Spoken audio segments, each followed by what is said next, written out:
नमस्कार, यो हो टिभी टुडे नेटवर्क सुदूरपश्चिम खबरमा स्वागत छ। म विनिता केसी। सुरु गरौं अहिलेसम्मका प्रमुख खबरबाट। कैलालीको खोटियाबासीको गिटी कुट्ने दैनिकी अझै फेरिएन। देशमा व्यवस्था परिवर्तन भए पनि वर्षौंदेखि पैठेजोरी खेल्न बाध्य, जीवनयापनका लागि गिटीको भर। नेकपा ओली समूहले पुस 24 गते धनगढ़ीमा जनसभा गर्दै जनसभा सम्बोधन गर्न प्रधानमन्त्री शुक्रबार धनगढ़ी जाँदै, सुरक्षा व्यवस्थामा कडाई। सरकारले अथाह काम गरिरहेको उद्योग मन्त्री भट्टको दावी, विकास निर्माणको गतिलाई तीव्रता दिएको उल्लेख, कर्मचारीलाई छिट्टो काम गर्न निर्देशन। सुदूरपश्चिमका इन्चार्ज रावललाई कारवाही गर्न नेकपा ओली समूहको सिफारिस, पार्टीको खाताबाट 30 लाख नगद हिनामिनाको आरोप, प्रदेश कमिटी समेत विस्तार। र सुदूरपश्चिम प्रदेशका विभिन्न सिमसारमा जलपंक्षीको गणना गरिँदै घोडाघोडी ताल क्षेत्रमा गणनाको कार्य सकियो, शुक्लाफाटा राष्ट्रिय निकुञ्जमा गणना जारी। अब सुदूरपश्चिम खबर विस्तारमा। देशमा व्यवस्था फेरियो, मुलुकमा धेरै नेता पनि फेरिए। घर घरमा सिंहदरबारको नारा लगाउँदै हरेक स्थानीय तहमा नयाँ नयाँ जनप्रतिनिधिहरू पनि आए। व्यवस्था परिवर्तनपछि केही सीमित वर्गको जीवन फेरियो, तर कैलालीको खटियाबासीका समस्या जस्ताका त्यस्तै रहेका छन्।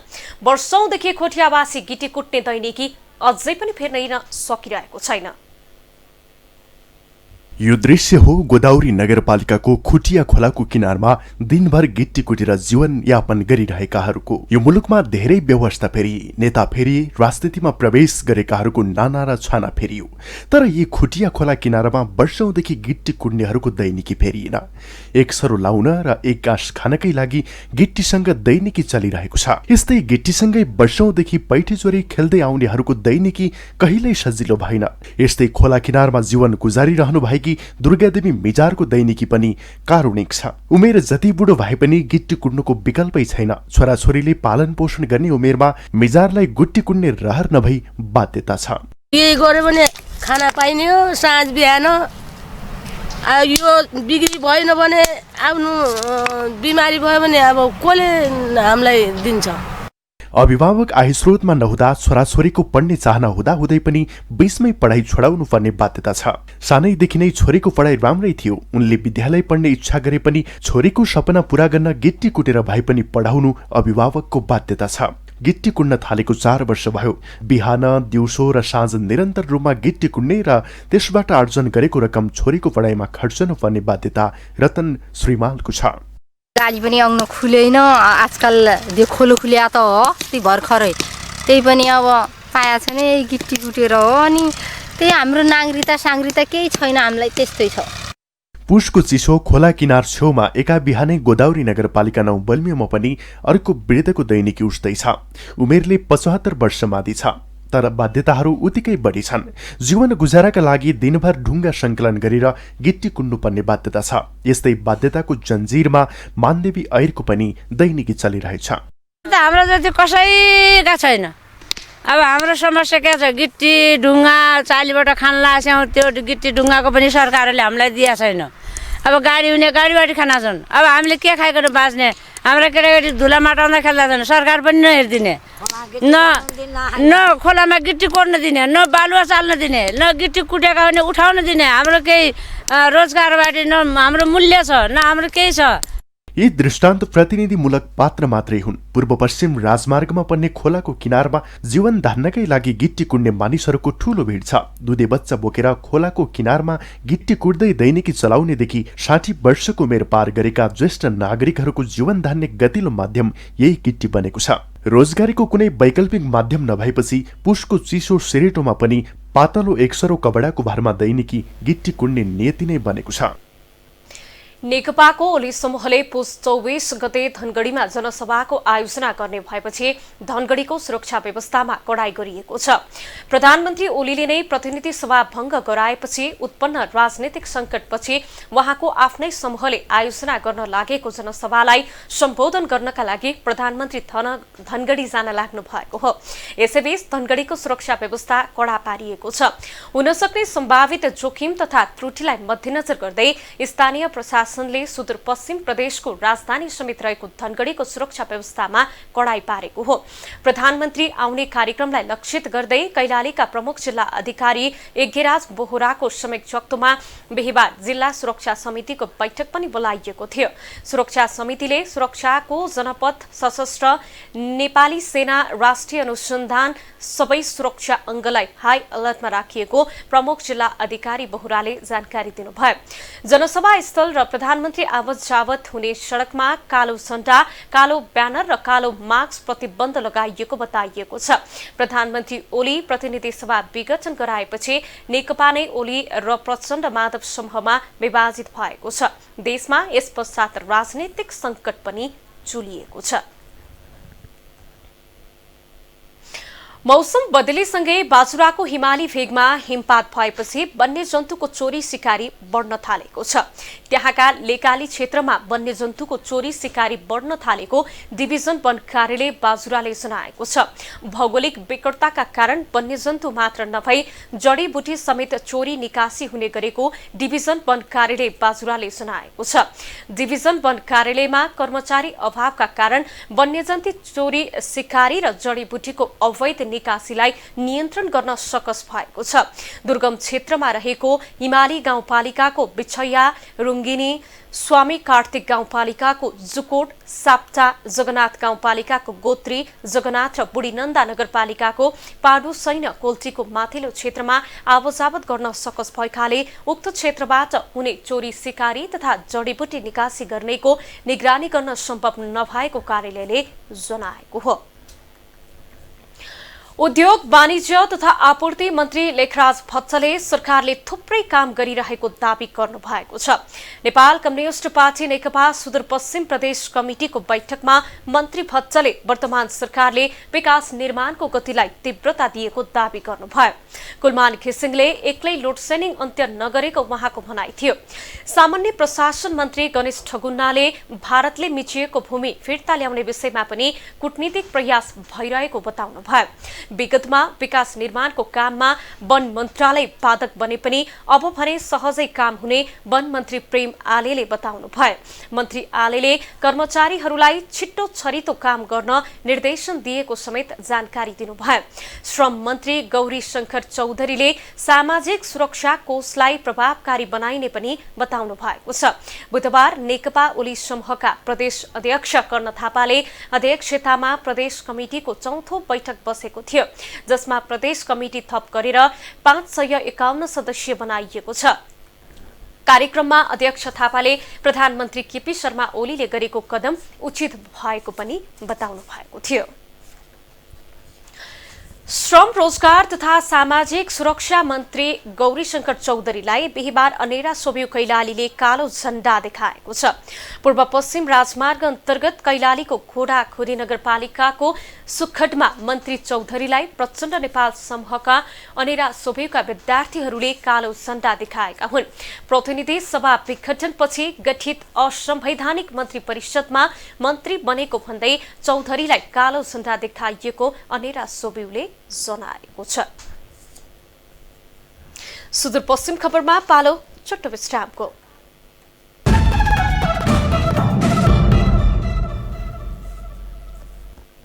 अब बाँकी खबर। नेकपा ओली समूहले सुदूरपश्चिम प्रदेशका इन्चार्ज भीम रावललाई कारबाहीको सिफारिस गरेको छ। प्रधानमन्त्री समेत रहनुभएका नेकपाका अध्यक्ष केपी शर्मा ओली पक्षका नेकपाले सुदूरपश्चिम प्रदेश कमिटी विस्तार गरेका छन्। प्रधानमन्त्रीका प्रेस सल्लाहकार सूर्य थापाका अनुसार पार्टीको खाताबाट पैसा निकालेकाले रावललाई कारबाही सिफारिस गरिएको हो। बैठकले पार्टीको खाताबाट 30 लाख नगद झिकेर हिनामिना गरेकोमा भीम रावललाई कारबाही गर्न सिफारिस समेत गरेको छ। त्यस्तै प्रदेश कमिटी विस्तार भएको छ। प्रदेश कमिटीको चौथौं विस्तारित बैठकले बुधबार प्रदेश कमिटी विस्तार गरी 551 सदस्यीय बनाएको छ। सुदूरपश्चिम प्रदेश संयोजकमा ओली पक्षले लेखराज भट्टलाई प्रमुख बनाएको छ। प्रदेश अध्यक्ष भने कर्णबहादुर थापा रहनु भएको छ। थापाकै अध्यक्षतामा बसेको बैठकले प्रदेश कमिटी विस्तार गरेको हो। सेती प्रादेशिक अस्पतालको प्रयोगशालामा गरेको परीक्षणमा आज 31 जनामा कोरोना पुष्टि भएको छ। पछिल्लो 24 घण्टामा 180 नमूना परीक्षण गर्दा 9 महिला 22 पुरुष गरी 31 जनामा कोरोना संक्रमण पुष्टि भएको हो। अस्पतालका सूचना अधिकारी दिलीप कुमार श्रेष्ठका अनुसार धनगढ़ी उपमहानगरपालिकामा 10 जना, गोदावरीमा 3 जना, कञ्चनपुरको भीमदत्तकमा 10 जना, बेलडाँडीका 3 जना, बेतकोटका 2 जना, शुक्लाफाटा, पुनर्वास, दुधारा, चाँदनीका 1-1 जनामा कोरोना संक्रमण पुष्टि भएको अस्पतालले जनाएको हो। सुदूरपश्चिम प्रदेशको विभिन्न सिमसारमा जलपक्षीको गणना गरिँदैछ। हिउँदमा बसाई सरेर आउने पाहुना जलपक्षी र रैथाने जलपक्षीको स्थिति थाहा पाउने उद्देश्यले जलपक्षीको गणना थालिएको हो। सुरुवातमा कैलालीको घोडाखोडी र शुक्लाफाटा राष्ट्रिय निकुञ्जमा गणना कार्य गरिएको छ। शुक्लाफाटा राष्ट्रिय निकुञ्जमा पुस 18 र विश्वरामसार क्षेत्रमा सूचीकृत घोडाखोडी ताल क्षेत्रमा पुस 19 गतेदेखि जलपक्षीको गणना कार्य भइरहेको छ। दुवै जिल्लामा छुट्टा छुट्टै टोली बनाएर जलपक्षीको गणना कार्य भइरहेको चराविद हिरुलाल जडौराले जानकारी दिनुभयो। 343 प्रजातिको चरा पाइने घोडाखोडी ताल क्षेत्रमा गणनाको कार्य भने सकिएको छ। यो ताल क्षेत्रमा हिउँदमा हालसम्म 64 प्रजातिका जलपक्षी अभिलेख गरिएको छ। पछिल्लो गणनामा रैथाने जलपक्षीको संख्या ठिकठिकै अभिलेख भए पनि बसाई सरेर आउने पाहुना जलपक्षीको संख्या भने थोरै रहेको जनाइएको छ।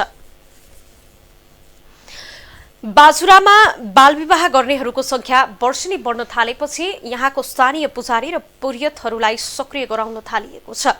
बालविवाहका नकारात्मक परिणामबारे पुरोहित र स्थानीय पुजारीहरूलाई सम्झाइ बुझाइ गरेपछि उहाँहरूलाई यो कुप्रथा रोक्ने प्रतिबद्धता उहाँहरूले गर्नुभएको छ।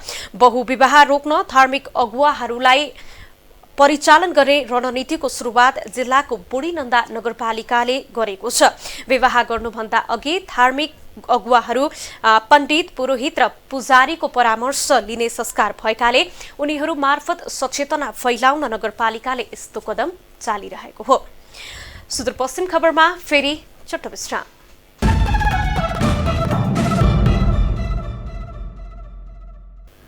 अब बाँकी खबर। कञ्चनपुरको पुनर्वास नगरपालिका र लालझाडी गाउँपालिका जोड्ने झोलुङ्गे पुल निर्माण हुँदा त्यहाँका स्थानीय लाभान्वित भएका छन्। वर्षौंदेखि दोदा नदीमा पुल नहुँदा वर्षायाममा दुई पालिका बीचको सम्बन्ध विच्छेद हुने गर्दथ्यो। अहिले पुल बनेसँगै त्यहाँको त्यो स्थितिको अन्त्य भएको छ। वर्षौंदेखि कञ्चनपुरको दक्षिणी क्षेत्र पुनर्वास नगरपालिका र लालझाडी गाउँपालिकाको वार्ड नम्बर 1 अन्तर्गत पर्ने दोधा नदीमा पुल नहुँदा स्थानीयले शास्ति खेप्दै आएका थिए। वर्षातमा प्राय नदीमा आउने बाढी र पानीको बहावले दुई स्थानीय तहबीचको सम्बन्ध नै विच्छेद हुन्थ्यो। तर अहिले यस ठाउँमा पुल निर्माण भएपछि स्थानीयले निकै राहत पाएका छन्। जनतालाई त वारीपारी गर्न चाहिँ एकदम कठिनाइ थियो। बाढको समयमा पनि धेरै समस्याहरू पर्थ्यो। घाँस दाउरा सबै गर्दाखेरि अहिले यो पुल जब झोलुङ्गे पुल निर्माण गरिसकेपछि अहिले यहाँका जनताहरू सबै हर्ष भएका छन्, खुसी छन्। गृहिणीहरू अब तपाईको जंगलमा दाउराको लागि आउन धेरै असजिलो थियो। यो पुलले गर्दा अब केही हदसम्म तपाईको यो यहाँका पुनर्वासी जनता र लालझाडीका जनताहरू बीचको तालमेल अथवा त्यहाँको जनताहरू यहाँको जनतामा अलिकता यो पुलले धेरैभन्दा धेरै सहज गरेको छ। झोलुङ्गे पुल निर्माण भएपछि लालझाडी गाउँपालिका 1 र पुनर्वास नगरपालिकाका स्थानीय लाभान्वित भएका हुन्। गाउँपालिकाले जनआवश्यकताको आधारमा योजना बनाउनुका साथै प्राथमिकता दिइरहेको हुँदा स्थानीयको दैनिकी बिस्तारै सहज हुँदै गएको जनप्रतिनिधि बताउँछन्। यो लालझाडी 1 को किसानको अब हाम्रो जग्गा पनि तपाईको खोला पारी नै खेतीपातीको बेला पनि हिउँदको महिनामा सधैँ खोला तरी राख्नुपर्ने अनि तपाईको बर्खामा तपाईको खेतीपाती लगाउन आउन जानै गाह्रो हुन्थ्यो। यो झोलुङ्गे पुलले गर्दा अब एकदमै सहज हुन्छ सबैलाई। पुलको सुदूरपश्चिम प्रदेश सभा सदस्य तारालामा तामाङले औपचारिक उद्घाटन गर्नुभएको छ। निर्माण व्यवसायले जिम्मा लिने तर समयमै सम्पन्न नगर्ने परिपाटी भए पनि यो पुल भने समय अगावै निर्माण सम्पन्न भएको हुँदा स्थानीयलाई सहज भएको उहाँको भनाइ छ। दोदा नदीमा निर्माणाधीन अन्य पुलहरू समेत समयमै निर्माण गर्न सके यस भेगका स्थानीयलाई सहज हुने नेता तामाङको भनाइ छ। योभन्दा माथि चिनी मिलमा पक्की पुलको सर्वे भएको छ, चिनी मिलदेखि उता जोड्ने, त्यो पनि भयो भने पुनर्वास र लालझाडीलाई एकदम नजिकली जोड्ने छ। र यही पालि पनि हाम्रो डिई साहबहरूले आफूले मन्त्रालयमा चाहिँ त्यो फाइल अगाडि बढाएको छ, यही साल ठेक्का गर्नको लागि भनेर। 2078 असार मसान्तभित्र काम सम्पन्न गर्ने गरी थानी निर्माण सेवासँग यस पुल निर्माणको सम्झौता भएको थियो। सुदूरपश्चिम प्रदेश सरकार अन्तर्गत भौतिक पूर्वाधार मन्त्रालयको 2 करोड 79 लाखमा ठेक्क पाएको यस कम्पनीले 7 महिना अगावै पुल निर्माण गरी हस्तान्तरण गरेको छ। टिभी टुडे एसडी टेलिभिजन जिल्ला ब्युरोको सहयोगमा कञ्चनपुर सहकर्मी राजेन्द्र विष्टको रिपोर्ट। अब जनावाज।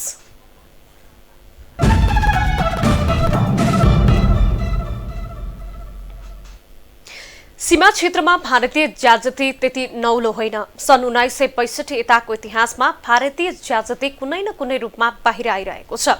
पर्दाका लागि छिमेकीको खाँचो हुन्छ, तर भारतको छिमेकी माथि सधैँ नै भारतको हेपाहा र मिचाहा प्रविधि नेपालप्रति भारतले देखाउँदै आइरहेको छ। भारतीय ज्याजतीको पछिल्लो श्रृङ्खला कञ्चनपुरमा एकजना युवकमाथि गोली प्रहार गरिएको घटना छ र कञ्चनपुर क्षेत्रमा यसअघि पनि भारतीय एसएसबीहरू प्रवेश गरेर विभिन्न ठाउँमा हस्तक्षेप पनि गर्ने गरेको छ। त्यसैको निरन्तरता सोमबार कञ्चनपुरमा एक युवकमाथि गोली प्रहारको घटना पनि भएको छ र समय समयमा यस्ता भारतीय पक्षहरूबाट हुने ज्याजती रोक्नका लागि चाहिँ के गर्नु पर्ला भनेर आज हामीले कञ्चनपुरका स्थानीयहरूलाई प्रश्न गरेका छौं। जुन सीमामा विभिन्न किसिमका घटनाहरू भइरहेको छ कञ्चनपुरमा पनि हिजो अस्ति मात्र पनि एकजना गोली लागेर भारतीय पक्षबाट घाइते हुनुभएको छ र यो आफैमा चाहिँ निन्दनीय चाहिँ छ, यो हुनु हुँदैन थियो।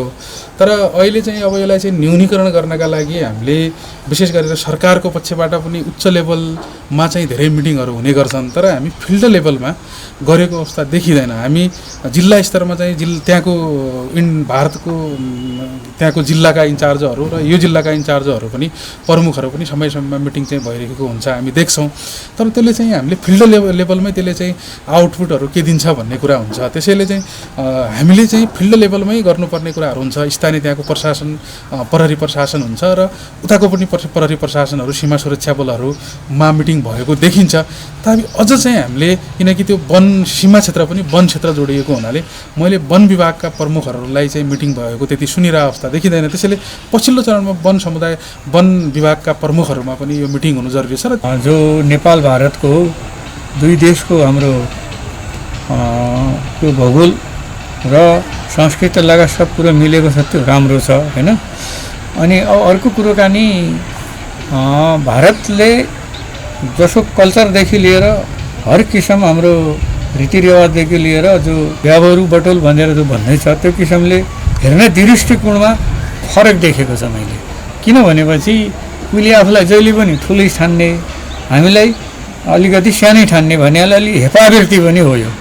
किन भनेपछि अब पहिलेदेखि यहाँका जो परम्पराकादेखि बसिराखेका जो पनि अग्रजहरूदेखि लिएर यहाँका समाजसेवीहरूदेखि लिएर जो यहाँ हाम्रो देशका राष्ट्र प्रमुखदेखि लिएर कुनै पनि मान्छेलाई हरेक ठाउँमा हरेक किसिमले आफू बराबरको दर्जा दिनुपर्ने थियो, तर त्यो दिए जस्तो लागेन। उसले पटक पटक नेपाललाई चाहिँ हेप्ने हेपाहा प्रवृत्ति अनि सीमाहरूमा त्यस्ता अब शान्तिना घटनाहरू चाहिँ प्रत्येक वर्ष घटि नै राखेका हुन्छन्।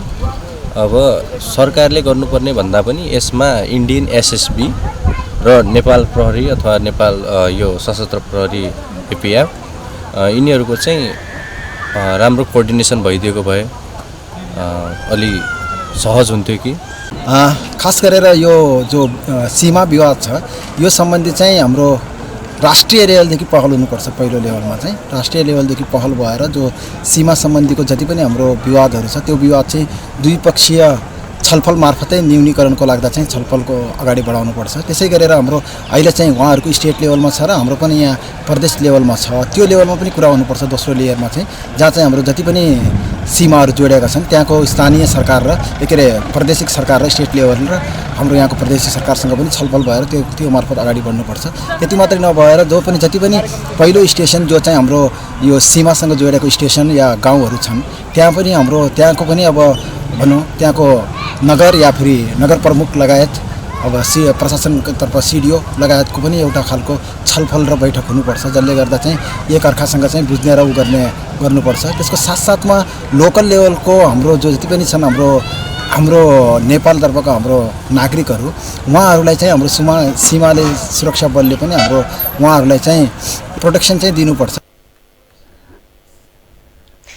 सुदूरपश्चिम खबर अहिलेलाई सकियो। बिदा लिनु पूर्व प्रमुख खबर फेरि एकपटक। कैलालीको खोटियावासीको गिटी कुट्ने दैनिकी अझै फेरिएन। देशमा व्यवस्था परिवर्तन भए पनि वर्षौंदेखि पैठे चोरी खेल्न बाध्य, जीवनयापनका लागि गिट्टीको भर। नेकपा ओली समूहले पुस 24 गते धनगढीमा जनसभा गर्दै जनसभा सम्बोधन गर्न प्रधानमन्त्री शुक्रबार धनगढी जाँदै, सुरक्षा व्यवस्थामा कडाई। सरकारले अथाह काम गरिरहेको उद्योग मन्त्री लेखराज भट्टको दाबी, विकास निर्माणको गतिलाई तीव्रता दिएको उल्लेख, कर्मचारीलाई छिट्टै काम गर्न निर्देशन। सुदूरपश्चिमका इन्चार्ज भीम रावललाई कारबाही गर्न नेकपा ओली समूहको सिफारिस, पार्टीको खाताबाट 30 लाख नगद हिनामिनाको आरोप, प्रदेश कमिटी समेत विस्तार। र सुदूरपश्चिम प्रदेशका विभिन्न सिमसारमा जलपन्छीको गणना गरिँदै घोडा खोदी ताल क्षेत्रमा गणनाको कार्य सकियो। शुक्लाफाँटा राष्ट्रिय निकुञ्जमा गणना जारी। विकास निर्माण र जनसरोकारको विषयमा हाम्रो आवाज जारी छ। अहिलेलाई सम्पूर्ण सुदूरपश्चिम खबर युनिटका साथ म विनिता केसी पनि बिदा चाहन्छु। टिभी टुडे एचडी हेर्दै गर्नुहोला। नमस्कार।